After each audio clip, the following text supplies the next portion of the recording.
जय हिंद। आप सभी को मेरा प्यार भरा नमस्कार। अगले 2 दिन आप क्या करने वाले हो वो इस रूटीन में हम डिस्कस करेंगे, रूटीन, वीडियो एंड पीडीएफ। उससे पहले जितने लोग भी हमसे नए जुड़े हैं 1 मिनट में लूंगा, उनको मैं जल्दी से फिर से रिमाइंड कर देता हूं।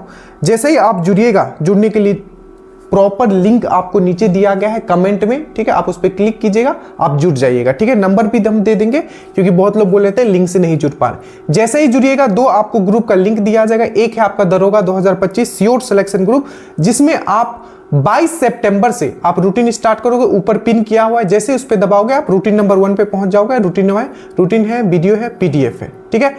उसके बाद ये है आपका टेस्ट ग्रुप, जिसमें आपका टेस्ट होता है, करंट का हो, जीएस का हो, फुल लेंथ टेस्ट हो, सब चीज आपको प्रोवाइड होता है। एक भी टेस्ट मिस नहीं करना है। तो ये पहला ग्रुप जिसमें कि आपको 22 सितंबर से स्टार्ट करना है रूटीन नंबर 1 से। एक चीज और आपको ध्यान रखना है क्या, कि मान लीजिए कि आपका कोई टेस्ट छूट गया है क्योंकि आज आपने ज्वाइन किया, तो सैटरडे और संडे को क्या होता है, फिर से रिवीजन टेस्ट होता है, तब आप उसमें अपना टेस्ट दे पाओगे। और जो टेस्ट के बाद हम एक्सप्लेनेशन बोलते हैं या कुछ यूनिक क्वेश्चन है जहां आपको समझने की जरूरत है, तो उसको आप जरूर सुना करें, ये बहुत इंपॉर्टेंट है। तो ये दोनों है, आपको वीडियो, पीडीएफ सब चीज आपको दिया जा रहा है, बस इतना ही करना है, इससे ज्यादा आपको नहीं करना है। अब जो भटकाव आप लोगों में बहुत आ रहा है, हम देख रहे हैं, इवन यूट्यूब पे बहुत सारे से वीडियोस भी आप देखते होंगे कि ये पढ़ लो, वो पढ़ लो। अब 1275 रिजल्ट, ये नहीं देखना है कि कौन क्या कह रहा है, ठीक है, कौन इंस्टीट्यूट में क्या पढ़ा रहा है। रिजल्ट 1275 में सिलेक्शन रेट आप देख चुके हो कि ड्रीम डोज का क्या था। अब इसका कारण क्या है, आप देखिए। 1 मिनट और मैं लूंगा, उसके बाद मैं स्टार्ट करता हूं। देखिए, एक चीज आपको समझना होगा कि आप कितना पढ़ रहे हो। मैंने देखा है अच्छे स्टूडेंट को, इसलिए मैं बता रहा हूं, ठीक है।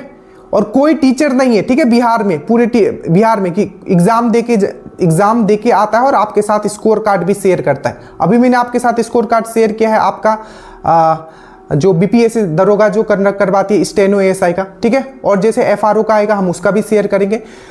तो जो हम यहां आपको बता रहे हैं, आप इजीली 80+ आप करके आओगे। आप ध्यान से समझना, जो मैं आपको बता रहा हूं ये प्रैक्टिकल चीजें। ये जरूरी नहीं है कि आपने कितना पढ़ा है, ठीक है। मान लीजिए आप 10 गो नोट्स पढ़ते हो, ठीक है, 10 गो नोट्स पढ़ते हो, ठीक है, और इस 10 गो नोट्स से मान लीजिए कि आपका 12 गो क्वेश्चन आ जाता है, ठीक है। वही हमने आपका सोर्स लिमिट कर दिया है, ध्यान से समझना इस चीज को। हमने क्या किया, आपका सोर्स लिमिट कर दिया।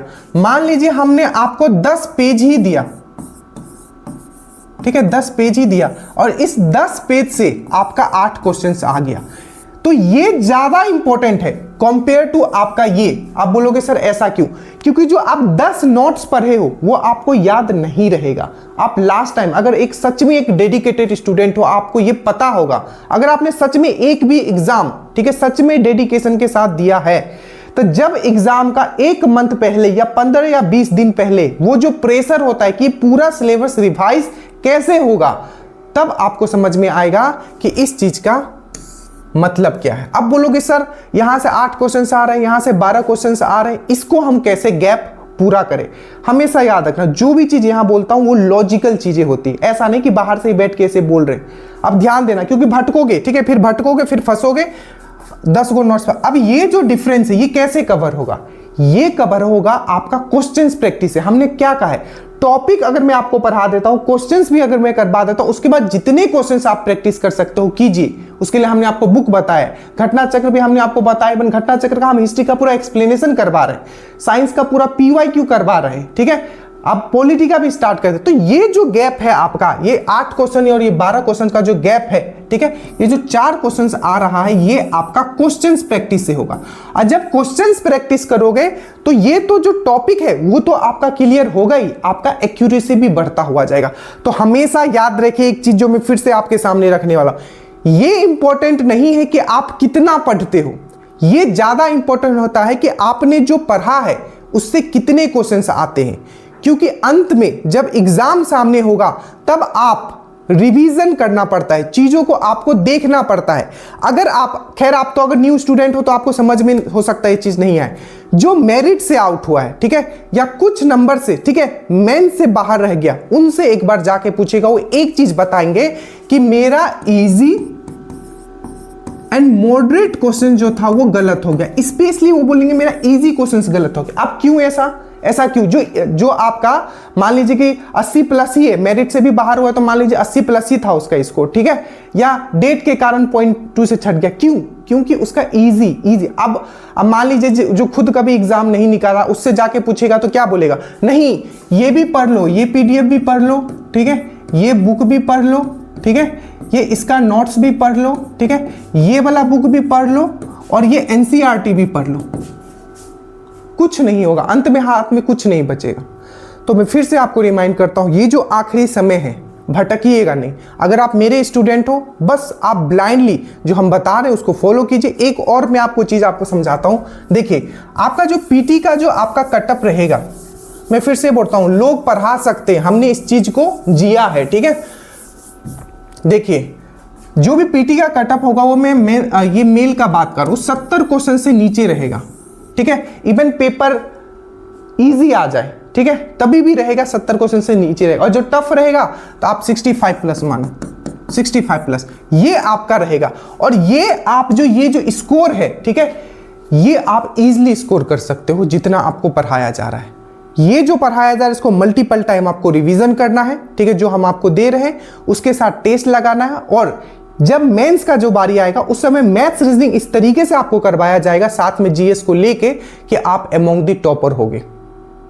मैं फिर से कहता हूं, भटकिएगा मत, ये करना है, वो करना है, ये करना है। अगर इस चक्कर में रहे, ठीक है, तो अंत में हाथ में कुछ नहीं आएगा। और सब समेटने के चक्कर में रहोगे, अंत में कुछ नहीं रहेगा। सोर्स को लिमिट करना इंपॉर्टेंट है। आप कहीं भी पढ़ते हो, एक जगह स्टिक होकर पढ़ना है और उसी को मल्टीपल टाइम रिवीजन करना है। आइए अब हम लोग बात करते हैं, सबसे पहले हम लोग बात करते हैं कि हम लोग साइंस में क्या पढ़ने वाले हैं, ठीक है, ये चीज हम लोग अभी बात करते हैं। तो साइंस का अगर हम लोग बात करें तो आज जो हम लोग पढ़ने वाले हैं ये है आपका कंकाल तंत्र। दैट मीन्स आपका स्केलेटल सिस्टम जो है हम लोग पढ़ने वाले हैं। क्या है? आपका कंकाल तंत्र। ये बहुत इंपॉर्टेंट है, 5 मिनट दीजिएगा तो मैं यही आपको करवा देता हूं। बट याद रखिएगा, जैसे कि आपको पूछ लेगा, ठीक है, कि जो ह्यूमरस होता है, ठीक है, ह्यूमरस कहाँ पाया जाता है, हड्डी कहाँ होता है, तो आप बोलोगे ह्यूमरस जो होता है सर, ये जो बांह होता है उसको बोला जाता है, ठीक है। पेक्टोरियल ग्रिडल वो कहाँ होता है, तो जो कंधे का जो हड्डी होता है इसमें, इसको पेक्टोरियल ग्रिडल बोलते हैं। इसमें ये ऊपर वाला एक होता है, इसका नीचे, इसमें 2 होता है, कंधा में 2 इधर होता है, 2 इधर होता है, ठीक है, तो इसको पेक्टोरियल ग्रिडल बोलता है। जिसमें कि ऊपर वाला को क्लेविकल और नीचे वाला को स्कैपुला बोला जाता है। तो ये सब आपको पता होना चाहिए। आपको पूछ लेगा स्कैपुला, फिर से जो पूरा का पूरा कंकाल तंत्र है दो भागों में बांटा गया, एक है आपका एक्सियल, एक है आपका एपेंडिकुलर, ठीक है। तो आपको पूछ लेगा, कुछ भी पूछ लेगा, जो क्लेविकल जो है, स्कैपुला जो है, ठीक है, ये सब किसका भाग है, तो आपको पता होना चाहिए। स्टर्नम कहाँ होता है, तो जो आपका पसलिया है, तो पसलिया क्या होता है, टोटल 24 होता है, और पेयर में बोलेगा जोड़ा में तो 12 होता है। और ये पसलिया कहाँ आके मिलता है, तो आपको पता होना चाहिए स्टर्नम होता है। ये क्या है? स्टर्नम, बीच वाला, इसमें पसलिया आकर मिलता है। रीढ़ की हड्डी, वर्टिब्रल कॉलम, ठीक है, रीढ़ का हड्डी में कितना होता है, तो आप पढ़ोगे पहले तो 33 रहता है, बट आगे चलकर क्या होता है, ये 26 में बदल जाता है। क्यों ऐसा होता है? क्योंकि जो आपका कोकाजियल जो 4 होता है वो 1 बन जाता है, कोकक्स में बन जाता है, और सेक्रल जो है वो आपका 5 होता है, जो कि सेक्रम में चेंज हो जाता है। तो ये सब बहुत ही बारीकी से और बहुत ही क्विक मैंने समझाया ये चीज, ठीक है। तो ये आपको आज स्केलेटल सिस्टम पढ़ोगे, साथ ही साथ Bihar police analysis, Bihar police analysis, ठीक है, बिहार, और किसी का नहीं सुनना है, ठीक है। जो सिलेक्टेड कैंडिडेट है, जो इंटरव्यू दिए उनका आप सुनो, ठीक है, जो हम आपको बता रहे हैं, जो ड्रीम डोज से गए हैं, फर्स्ट अटेम्प्ट में आपको निकालना है, नहीं तो फाउंडेशन, रूप, ये सब करते रहते। आपको एग्जाम निकालना है कि आपको मास्टर बनना है, ये आप कंफर्म कर लो। अगर आपको एग्जाम निकालना है, जो हम दे रहे हैं तो उसको पढ़ना है, बार बार पढ़ना है। एक बार में समझ में नहीं आएगा, दूसरी बार में आएगा, दूसरी बार में नहीं आएगा, तीसरी बार में आएगा, और चौथे बार में आप परफेक्ट हो जाओगे, ठीक है। तो देखिए, उसके बाद है बिहार पुलिस एनालिसिस का आपका वीडियो नंबर 10। इसका पूरा का पूरा पीडीएफ आप अपडेट करके आज डाल दिया जाएगा।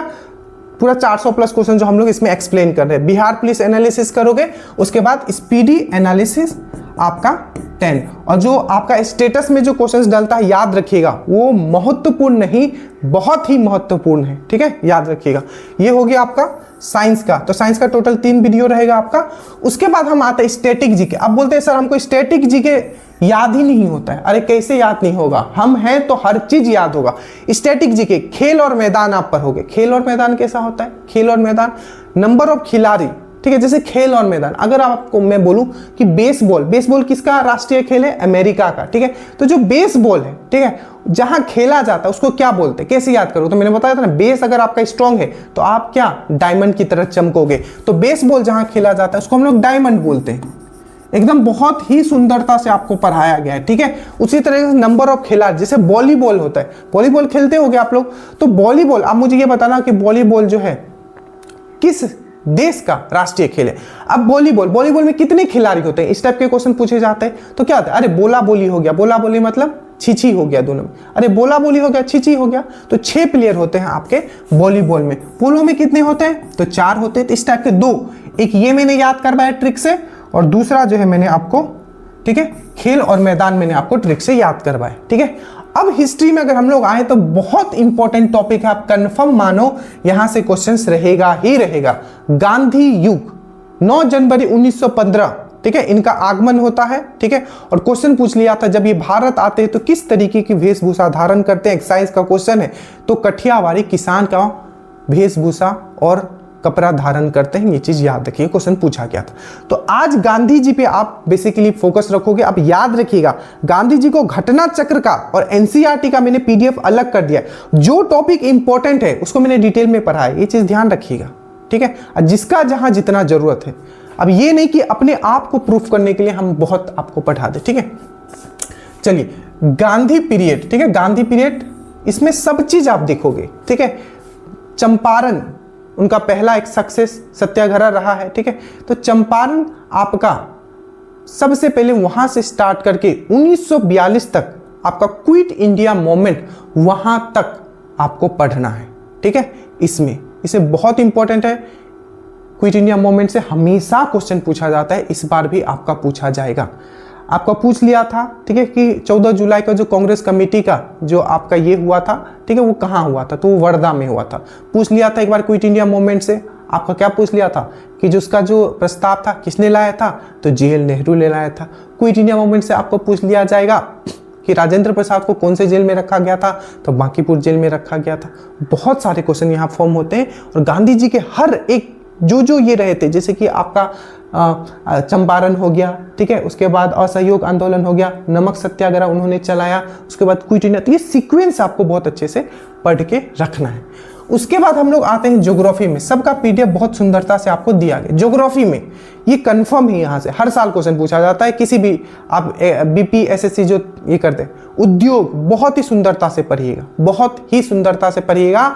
जितने भी स्टील प्लांट है वो जरूर आप देखिएगा, ठीक है। आपका जैसे कि सबसे पहले आपको पूछ लिया था जो आपका कॉटन मिल कहाँ लगा था? तो 1818 में लगा था आपको कोलकाता में, ये आपको पूछा गया है, ठीक है। उसी प्रकार से आपको पूछ लिया था, ठीक है, तो वो था, पर सक्सेसफुल कहाँ लगा था? तो वो आपका 1854 में आपका कोलकाता में लगा था। तो इंडस्ट्री वाला जो है बहुत ही सुंदरता से मैंने करवाया, इसको भी आपको कर लेना है। करंट में आते हैं, ठीक है। करंट आपको ट्रिक से अलग करवाया जा रहा है, टॉपिक अलग करवाया जा रहा है, टेस्ट एनालिसिस अलग करवाया। अप्रैल का आज पार्ट 2 एनालिसिस देखोगे, अप्रैल का पार्ट 2 एनालिसिस करोगे आज, और ऐप पे आपको अगस्त तक कर दिया गया, 1-2 दिन में सितंबर भी कंप्लीट कर दिया जाएगा। अप्रैल का पार्ट 2 करोगे, ठीक है, और साथ में स्पेस टेक्नोलॉजी करोगे, स्पेस टेक्नोलॉजी करोगे, ठीक है। और एक वीडियो करंट में इसलिए दे रहा हूं ज्यादा क्योंकि करंट आपको फिर से पढ़ना पड़ेगा, ठीक है, एक बार में याद नहीं होगा ये। तो अप्रैल हो गया, स्पेस टेक्नोलॉजी के ऊपर स्पेशल है कि पूरा स्पेस में जितने भी अभी इंपॉर्टेंट फैक्ट्स है उससे रिलेटेड। और आपका अक्टूबर का पार्ट 2 भी करोगे। टोटल 3 वीडियो आपका करंट का यहाँ दिया जा रहा है। स्पोर्ट प्लेस अभी यहाँ छोड़ दीजिए। उसके बाद हम लोग आते हैं सुप्रीम कोर्ट। बहुत ही सुंदरता से सुप्रीम कोर्ट पढ़ाया गया है, हर साल क्वेश्चंस रहता है, बहुत ही सुंदरता से समझाया गया कि किस टाइप से क्वेश्चंस पूछे जाते हैं, ये भी मैं समझाते हुए चला हूं। तो सुप्रीम कोर्ट आपको याद रखना है।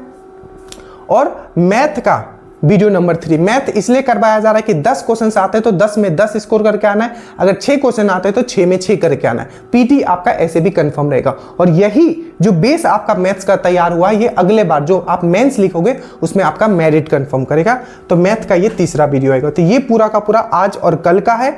आज रात को आपका रूटीन नंबर 9 का भी टेस्ट है, ठीक है, और ये रूटीन नंबर 10 का आपका कल टेस्ट होगा। So thank you so much. मैं फिर से आपको याद दिला दो, भटकिएगा नहीं, जितना दिया जा रहा है उसी को मल्टीपल टाइम आपको रिवीजन करना है, ठीक है। जय हिंद।